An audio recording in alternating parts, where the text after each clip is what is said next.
The dust swirled around my boots as I stood outside Holbrook's general store, gripping the thin gold band so tight it cut into my fingers. My hands were shaking, though I tried to hide it. The Kansas sun was beating down hard, painting sweat across my back through a cotton dress too thin for modesty, too thick for this kind of heat. Inside, the store smelled of stale grain and chewing tobacco. I stepped up to the counter, heart hammering in my chest. I placed the ring on the wood. It clinked, light as breath, but it felt like I'd dropped a brick.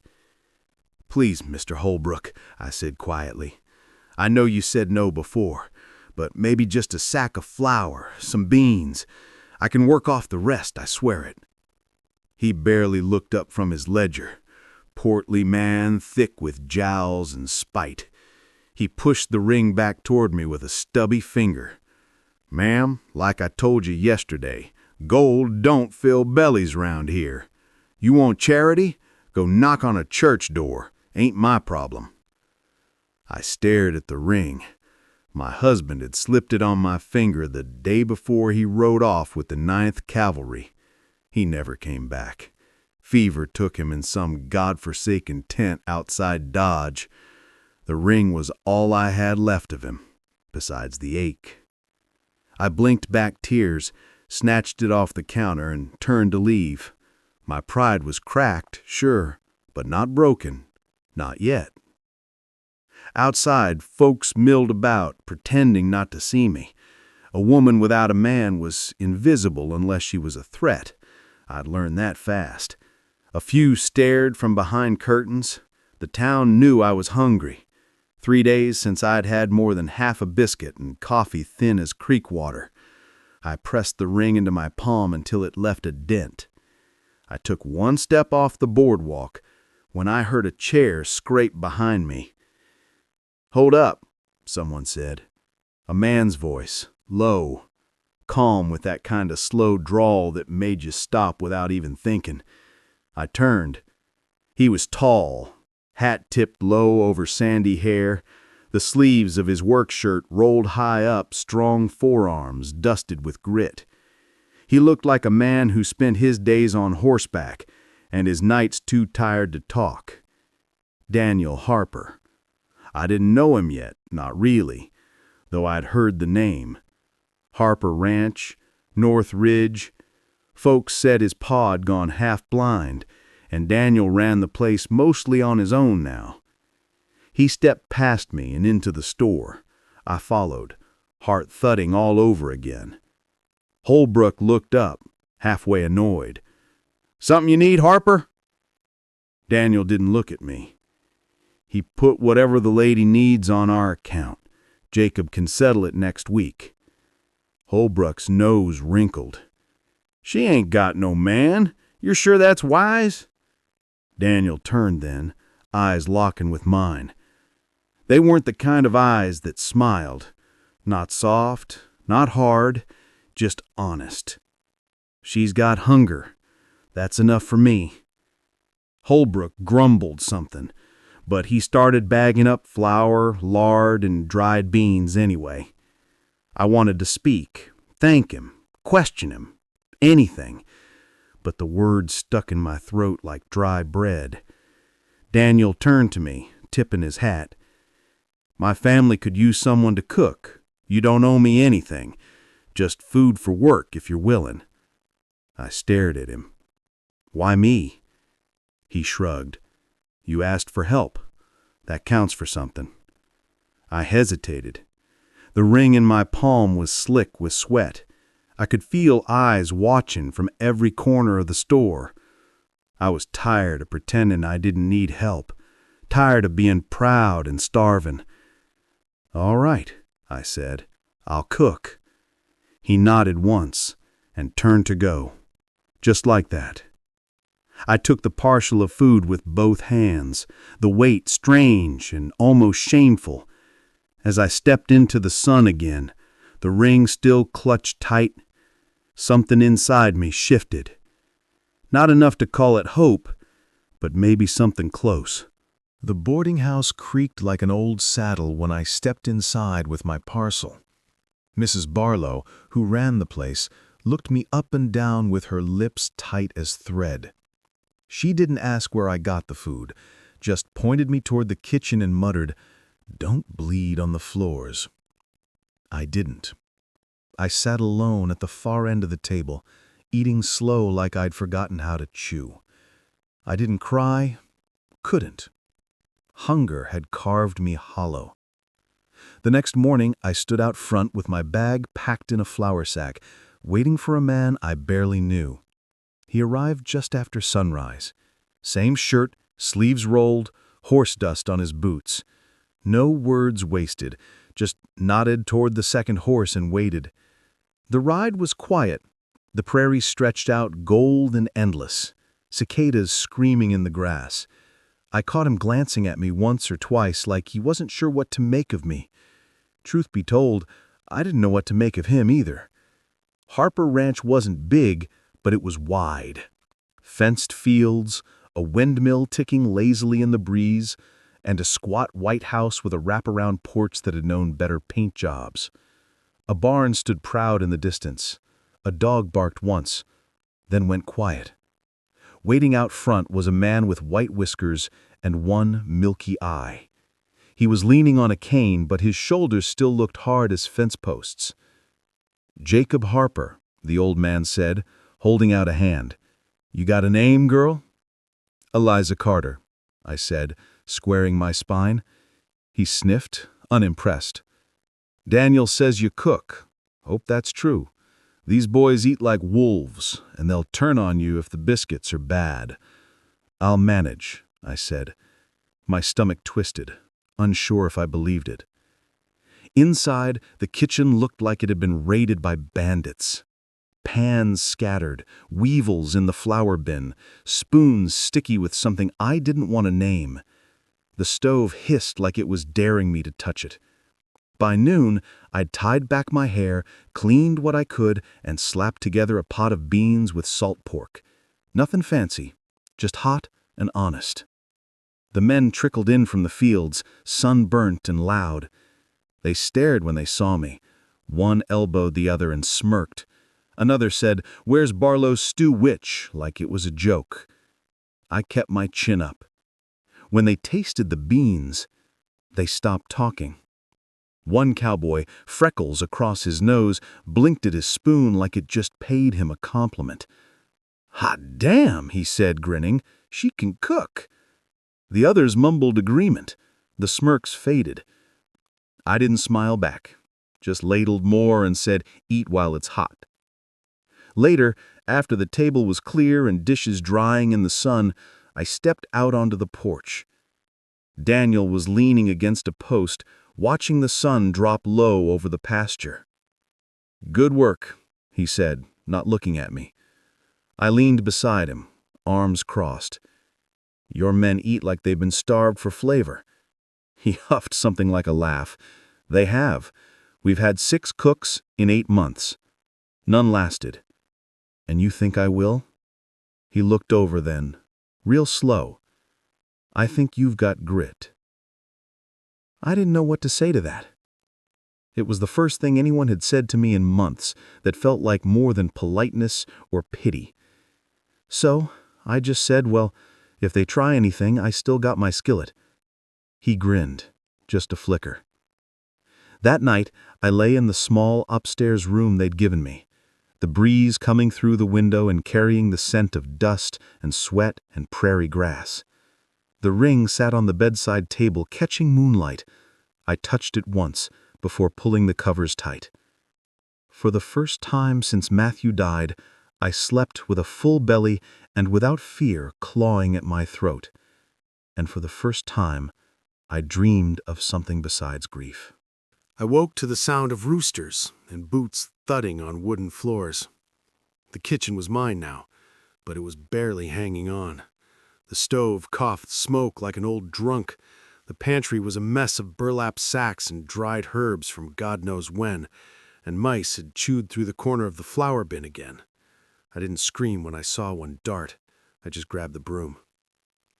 By the time the hands came in for breakfast, I had bacon snapping in the pan and coffee boiling black enough to put hair on their chests.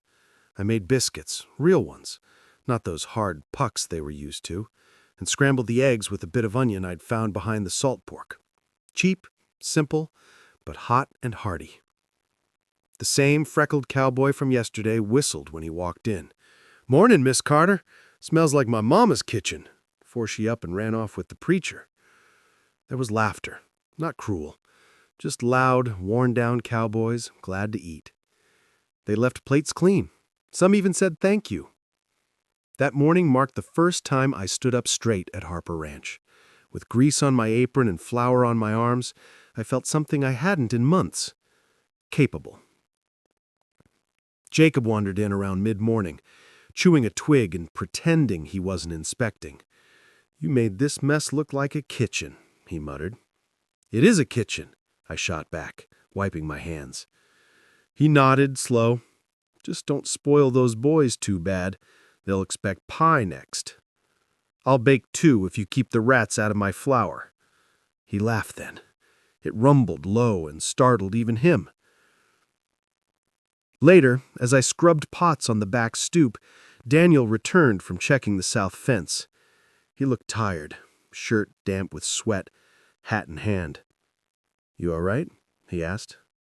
"Fine. Except your butter is rancid and someone stuffed the sugar sack with oats." He tilted his head. "Welcome to Harper Ranch." "Charming." He smiled again. He didn't do it often, but when he did, it caught me off guard, like watching lightning stretch across a dry sky. That afternoon, I stitched up a few torn sleeves, started a stew for supper, and made a mental list of what the pantry needed. I didn't ask permission. I just started doing. At supper, the ranch hands came in dusty and tired. This time, they didn't stare at me like I was a novelty. They sat down like they belonged, and like I did too. One even tipped his hat when he passed. "Evening, Miss Carter." It was strange being called that. I hadn't heard my name with that kind of respect since before Matthew died. Back then, I was a school teacher's wife, a preacher's daughter, a woman who believed in happy endings. Now I was elbow-deep in beef fat and burned coffee pots, and somehow it felt more real. After dishes, I stepped outside and leaned against the porch rail. The prairie rolled out in every direction, a sea of dry gold beneath the bleeding sunset. The wind tugged at my hair, and for a moment I didn't feel lost. I just felt placed. Daniel sat on the step below me, arms on his knees. "You did good," he said, like it was fact. I didn't say thank you. Just sat down beside him and let the silence stretch. "You married before?" he asked, voice low. "Yes," I said. "He's gone." "Mine too," he said after a while. "Mama, not a wife. Cancer took her last winter." I looked down at my hands. Grief is a kind of hunger, and just as slow. He didn't reply. But his silence wasn't the kind that demanded I fill it. It just sat there with us, gentle, settled. The sun sank lower, shadows stretching across the dirt like reaching hands. "Good night, Daniel," I whispered. "Good night, Eliza." And in that moment, on that porch, in the middle of nowhere, with my apron stained and the prairie humming, I felt something else rising behind the hunger and grief. Maybe not love, but the beginning of something close. The kitchen became my kingdom. I scrubbed the floors until the wood shone through decades of grease. I sewed gingham curtains for the windows and lined the shelves with clean paper. I boiled lye soap, repainted the pantry door, and taught the hands to rinse their own plates unless they wanted to eat cold beans the next morning. They listened. After supper one evening, Daniel came in holding a bundle in his calloused hands. He looked uncomfortable, like he was carrying something fragile. "I thought your windows needed something," he said, handing it over. Wild prairie blooms, sun-bright yellow and purple, their stalks wrapped in twine. Not fancy, but fresh, alive, beautiful. I blinked. "No one's ever brought me flowers," I murmured. "They're just weeds," he said, ears pink. "I know," I said, smiling. "That's why I like them." I put them in a chipped blue vase by the window, right above the sink. Every time I saw them, my chest ached, but in a different way than before. Things settled into rhythm. I cooked, cleaned, baked pies when the peaches were soft enough. The men began calling me Miss Eliza, like I was kin. Even Jacob softened, though he pretended otherwise. Daniel helped sometimes. When he wasn't fixing fences or breaking horses, he brought in wood, tasted broth straight from the spoon, and stood beside me in the kitchen without crowding. We didn't talk much, but his presence calmed me more than any prayer I'd ever said. Then, one day, 3 new men rode up. Wade was the kind to smile with all teeth and no warmth, the kind that leaned too close and looked too long. He and his partners, Duke and Randall, unloaded their gear like they already owned the place. They weren't ranchers. They were drifters with coin. Mason's name got mentioned once, low and cautious. I heard it through the screen door and felt my spine stiffen. Something about Wade made my skin prickle. He watched me too long, called me darlin' in a way that wasn't sweet, laughed low when I passed, said things soft enough that I couldn't prove it, but loud enough to sink into my bones. The first time he'd tried to touch my arm, I pulled back so sharp I dropped a tray of biscuits. Daniel was there in 2 strides. "You break one thing in this house and you'll be gone by sunrise." Wade grinned. Didn't know she was spoken for. She isn't, but she's under my roof, and that's enough. I didn't say anything then. I couldn't. My heart thudded too loud to form words. That night, I lay in bed with the ring still beside me on the table. I stared at it for a long time. I hadn't worn it in weeks. The next morning, Daniel was up early, chopping wood like the world had wronged him. I brought him water, my hand brushing his as I passed the tin cup.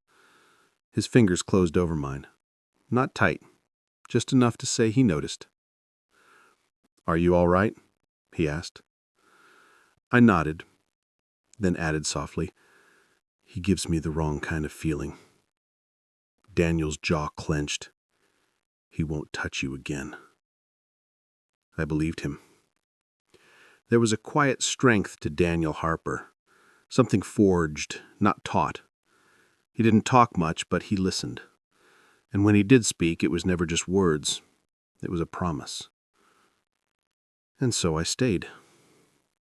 I stayed when the wind kicked up dust storms and the cows got spooked. I stayed when Jacob had a coughing fit so bad I thought he might die right there at the supper table. I stayed when Wade's smirks turned to glares. Because no matter how hard the days were, I had a place. I had work. And when I stood at that stove, or stitched a torn shirt, or heard my name said gentle by someone who meant it, I almost felt like Eliza Carter again. Not the widow, not the burden, not the stray. Just a woman, finding her place in the world again. With Daniel standing just close enough to let me know he saw me. It happened in a blink. One moment, Daniel was astride his chestnut mare, reins in one hand, reaching down to fasten the gate. The next, the horse spooked. Might have been a rattler in the brush or just bad luck. And Daniel flew sideways, slamming shoulder first into the hard-packed dirt. I heard the shout and came running. By the time I reached the fence line, he was on his knees, sweat pouring down his face, teeth gritted so tight I could see the cords in his neck straining. His right arm hung limp. "Don't touch it," he rasped when one of the hands stepped forward. I knelt beside him, brushing dirt off his forehead. "It's out of socket," I said. We need to get it back in before the swelling sets." Daniel looked up at me like I'd spoken in tongues. "You sure?" I nodded. "I've done it before. My husband, he fell off a ladder once, dislocated his shoulder. I helped set it." He didn't argue, just clenched his jaw and nodded. It took 2 of the ranch hands to hold him steady while I pressed down and rotated, slow and firm. He didn't cry out, but his breath hissed like a knife through a wet sheet. When it popped back in, his whole body slumped. "You all right?" I whispered. He gave a weak chuckle. "You got hands like a field medic." I helped him up, arms slung over my shoulder, and we walked back to the house. I could feel the weight of him, solid, trembling, all strength and pain. It did something strange to me, carrying him like that, made me feel needed. Back at the house, I made a sling from one of Jacob's old undershirts and tucked him into bed with a bottle of rye and a cool cloth. He grumbled about being fussed over, but didn't stop me. "Where'd you learn all this?" he asked, voice slurred from the pain and liquor. "My husband was clumsy," I said, dabbing sweat from his brow. "And I read books, a lot of them." He smiled with his eyes half-lidded. "You're something else, Eliza Carter." "You say that like it's a bad thing." "It's not." We sat in silence a while. Then he said it, so soft I almost missed it. "I used to think love was simple. You find someone, you build a life. But it ain't like that, is it?" I shook my head. "No, it's harder, and messier, and better maybe." I didn't answer, but I didn't pull my hand away when he reached for mine. Over the next few days, he healed slow. I brought him broth and peeled apples, changed the bandages, helped him wash when he couldn't raise his arm. It was the kind of intimacy you don't plan. Quiet, necessary, unspoken. At night, I'd sit by his bed and read from a battered copy of Pilgrim's Progress. He teased me for the voice I used for Mr. Worldly Wiseman, but he never asked me to stop. Wade, meanwhile, kept his distance. He still watched me, but less bold now. Maybe because he saw how Daniel looked at me. Maybe because he saw how I looked back. It wasn't love. Not yet. But it was growing, like those prairie flowers Daniel had picked for me, wild and unexpected. One morning, I found him standing by the corral, arms still bound in a sling, squinting into the sunrise. "Doc says I'll be riding again next week," I said. "Good. I'm running out of shirts to wash." He smirked. "And here I thought you liked waiting on me." I laughed, really laughed, the kind that starts in your belly and climbs up your chest until you're breathless with it. He watched me, something soft behind his eyes. He said it, suddenly, serious. "Eliza," he said. I cut him off. "Don't. Not yet." He looked down. "All right." I stepped closer. "But maybe soon." We stood there in the morning light, close enough to touch, both of us not quite brave enough. But we were getting there. The Harvest Festival hadn't been held in Holbrook for 3 years, not since the drought made the fields dust and the cattle lean. But this year the rains had come and the wheat stood tall in the fields. Folks were hungry for joy, for music, pies, and stories shared under lantern light. Jacob Harper came into the kitchen one morning, his cane thumping against the floorboards. "You'll be needin' a dress," he said gruffly, not looking up from his coffee. I blinked. "A dress?" "For the festival. You'll be going with Daniel." I opened my mouth to protest, but he raised a hand. "Don't argue. He's been sniffing around you like a coon hound for weeks. Ain't no secret." I flushed, wiping my hands on my apron. "I don't have a dress." He grunted. "Margaret's closet, back left corner." Margaret Harper, his late wife. I didn't move right away. Something about the idea of wearing another woman's dress, especially his, felt like walking into a room full of ghosts. But that afternoon I climbed the stairs to the back room and opened the cedar wardrobe. The smell hit me first. Lavender, dust, and age. Inside hung 3 dresses, still crisp with careful keeping. The blue one was simple but elegant, with white stitching at the hem and a sweetheart neckline that made me feel like someone else entirely when I tried it on. Someone younger, lighter. When Daniel saw me that night, hair curled, boots polished, he didn't say anything at first, just stood on the porch with his hat in hand, blinking like I'd knocked the breath clean out of him. "You look," he started, but the words didn't come. "Like Margaret?" I offered. "No," he said, stepping closer. "You look like yourself. Just more." We rode into town side by side, the wagon wheels creaking beneath us. Holbrook was alive, bunting hanging between lampposts, fiddle music spilling from the saloon, children darting between legs with ribbons in their hair.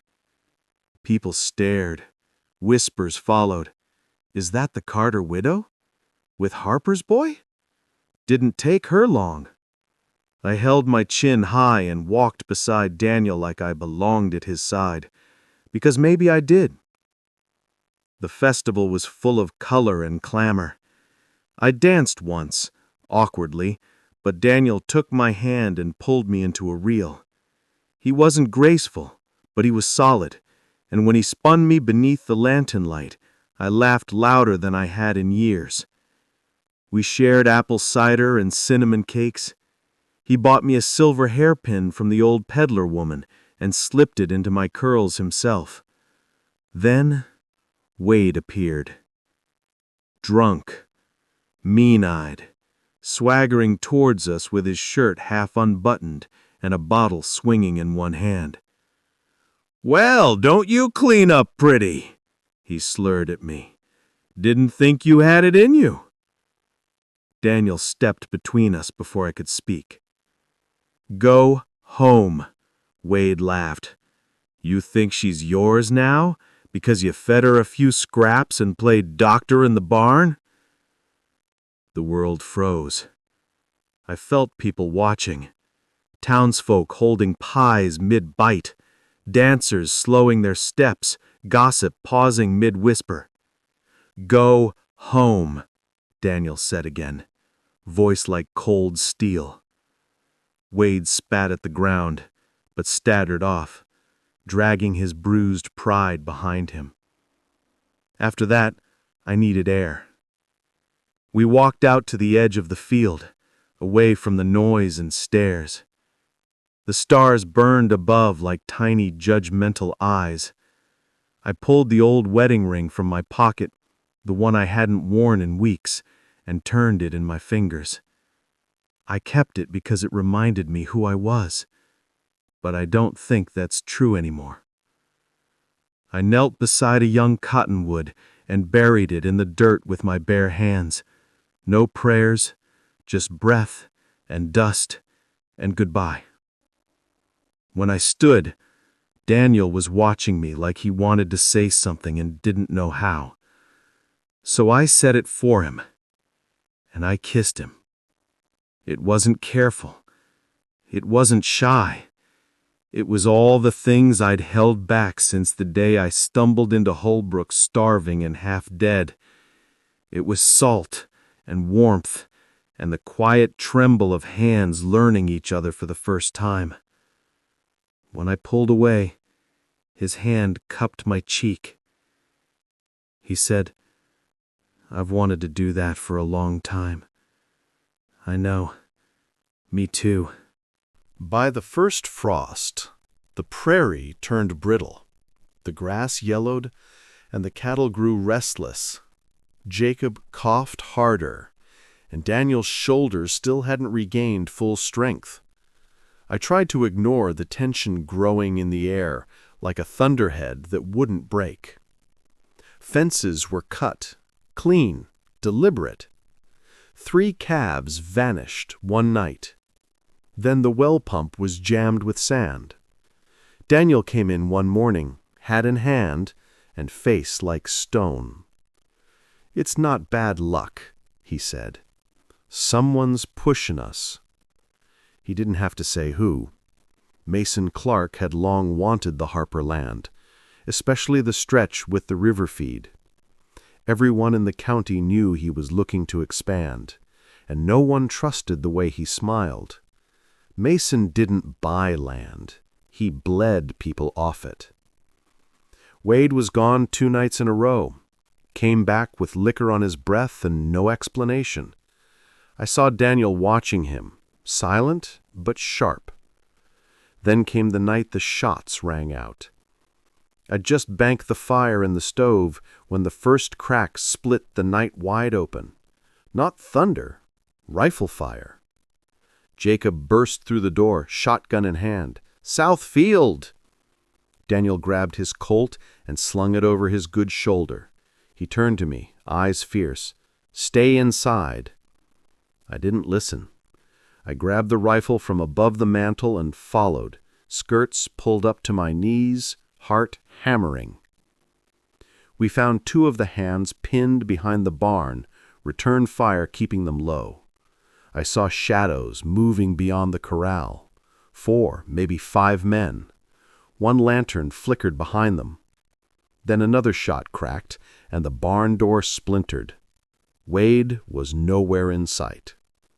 Daniel and I ducked behind a water trough. He glanced over at me, surprised but not angry. "You sure about this?" I didn't answer. I just chambered around and took aim. They didn't expect a woman with a steady hand. I winged one of them, saw him drop behind a hay bale with a scream. That bought us time. Jacob moved like a man half his age, firing from the porch. The ranch hands rallied. It wasn't long before the gunfire slowed, then stopped. But we weren't done. At dawn we found tracks leading north, boot prints alongside horses. One of the prints had a heel worn crooked. Wade's. Daniel paced behind the barn, rage flickering beneath his calm. "He sold us out," he said, voice rough. "To Mason." We returned to the house, and I made coffee with shaking hands. My arms were sore from the recoil. My mouth tasted like smoke, but I was alive. Daniel sat beside me, shoulders slumped. "I should have seen it sooner." I said, "You trusted him." "I trusted a snake." He looked up. "But I won't make that mistake again." I touched his hand. "None of us will." He turned to me, and for the first time, I saw the full weight he carried. His father's legacy, the ranch, the men, me. Everything he'd tried to hold together. "I don't want to lose you," he said. "You won't. I mean it. If Mason comes, if this turns worse, then we fight." My voice didn't tremble. "Together." He took a breath. "Eliza, I love you." I froze. Not because I didn't know it, but because hearing it out loud felt like stepping off a cliff. "I love you too," I said, voice soft but sure. It wasn't a whisper or a confession. It was a promise. And we made it under a bleeding sky, with the smell of gunpowder still clinging to our clothes. They came at dawn. No warning, no telegram, no talk. Just the thunder of hooves and the low-bellied cry of men who'd come to take what wasn't theirs. Mason Clark rode at the front, clean-shaven and calm like he was arriving for Sunday church. Behind him trailed 8 riders, rifles slung loose, bandanas masking all but their eyes. One held a torch, another swung a length of chain. I saw them first, from the upstairs window. My breath caught. "They're here," I called, already reaching for my boots. Daniel was downstairs with Jacob, checking weapons, eyes dark and unreadable. The ranch hands had been sleeping in shifts. They knew it might come to this. "They're coming fast," I said as I grabbed the rifle. "Less than 5 minutes." Daniel didn't look at me. "You stay in the house." "No," I said, already loading rounds. "I'm done hiding behind walls." He looked like he wanted to argue, but didn't. Instead, he reached out and cupped my face in both hands. His thumb brushed my cheek, and in that second, I saw it all. The fear, the fury, and the love so raw that it made my chest ache. "If I die," he whispered. "You won't," I cut in. "But if you do, I'll kill every last one of them with my bare hands." He grinned. Hell of a woman. Outside, Mason raised a hand. "This don't have to get bloody, Jacob. Sell the ranch, take what's left, and ride out quiet." Jacob stepped onto the porch, one hand on his cane, the other holding the old double barrel. "Go to hell, Mason." Mason sighed. "All right then." The first bullet shattered the kitchen window, another lodged in the porch post inches from Jacob's shoulder, then fire. They lit a torch and flung it onto the barn roof. Flames leapt high, greedy and fast. The horses inside screamed. "Cut 'em loose," Daniel barked. I sprinted behind the house, heart thundering, the smoke already curled thick. I yanked open the barn doors and unlatched every stall. The horses burst out like bullets from a revolver, scattering the attackers, buying us precious seconds. From the front, the fight had started in earnest. Gunfire cracked through the morning haze. I fired from the side of the smokehouse, catching one of Mason's men in the thigh. He dropped, howling. Another fired toward me. I dove behind a barrel, breath burning in my lungs. Daniel was at the corral, fending off 2 men alone, one arm still weaker than the other. He fought like a man who'd already decided he wouldn't lose. Then Mason charged the porch. I saw Jacob fire once, miss. Mason raised his rifle. I screamed. And then Daniel was there, slamming into Mason from the side. They fell in a tangle of limbs. The gun clattered. I didn't think, I just ran. Mason was on top, trying to choke him. I raised my rifle, close enough to see the sneer on his face. "Get off him," I snarled. He looked up, eyes wild. I fired. The blast threw him backward, blood blooming across his chest like spilled wine. Silence. Only the fire crackling now, and the wind. Daniel sat up, coughing. "You all right?" "I think I just killed a man," I said, trembling. He reached for my hand. "You saved a life." Behind us, the ranch hands were rounding up the last of Mason's riders. The flames had licked the barn sides, but hadn't taken the house. We were bloody, smoke-stained, and aching, but alive. That evening, as the sun dipped low and the wounded were tended, Daniel stood on the porch steps beside me. "I don't want to wait," he said. "For what?" "For the rest of it. I want you, Eliza. The kitchen, the fields, the quiet nights and loud mornings, all of it. Will you marry me?" He held out a ring. Not the gold one I'd buried. A new one. Simple, silver, strong. I didn't cry. I just took it. "Yes," I said. "God help you." We were married a week later beneath the cottonwood by the south fence line, the same spot where I'd laid the past to rest. The whole ranch came. Even Jacob wore a clean shirt and combed his beard. I didn't wear white. I wore blue.